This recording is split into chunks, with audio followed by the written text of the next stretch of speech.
Freya goes through something really heartbreaking. She loses a child, and at the hand of the person that she was in love with and was going to marry. And so through that heartbreak, it unleashes this power in her, and her hair turns white and her skin turns white, and she becomes the Ice Queen. And so her power is born out of heartbreak and anger and rage and loss. And so she then becomes intent on kidnapping all the children in the world, and protecting them in the sick way that she thinks she is. She thinks she's protecting them, and she's breeding them to sort of be these warriors, these huntsmen, and doing it with the best intentions, although she's a slightly disillusioned woman. When Ravenna re-enters our story, you realize that she's responded pretty negatively to Freya's increasing power over these kingdoms.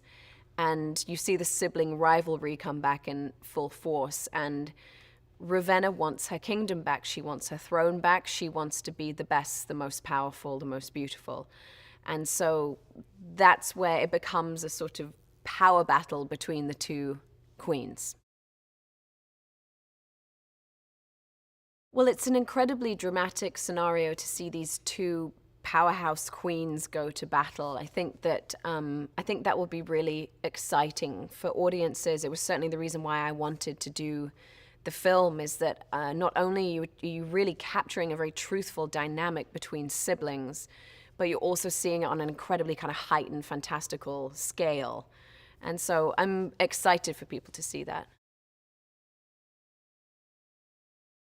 I had the most amazing time working with Charlize Theron. She's been such an idol of mine for so long, and I've really loved watching her over the years. And I was kind of intimidated to work with her, and I just realized she's like a broad, you know. She's so fun and ballsy and exciting. You know, she's such an exciting person, really authentic person, and a powerhouse. She's such a powerhouse actress. She's so arresting, you know, to watch on camera, and then when you're standing face to face with her, it's a whole nother level. So I loved working with her, and I love being able to say she's my friend now.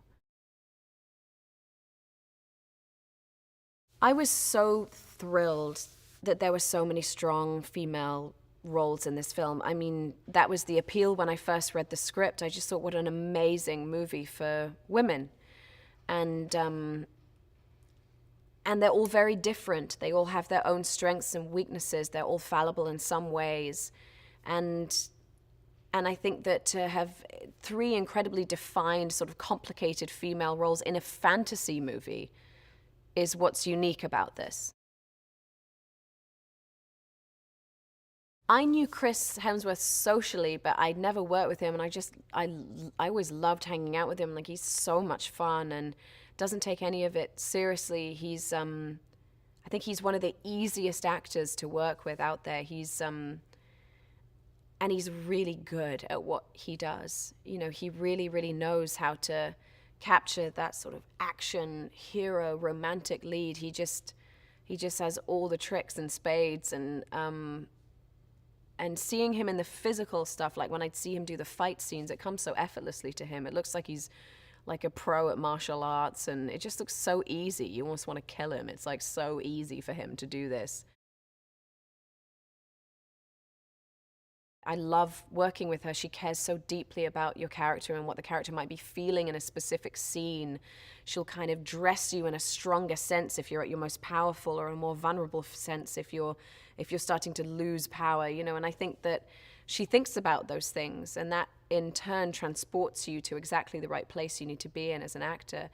And I remember people coming up to me and standing in front of me, and they could really fully see the detail of her work, and see that every little tiny bead or button was an icicle, or was made from some sort of material, like the thought that goes into it, the care that goes into it. And she's there every day. Like, she just loves it, loves what she does.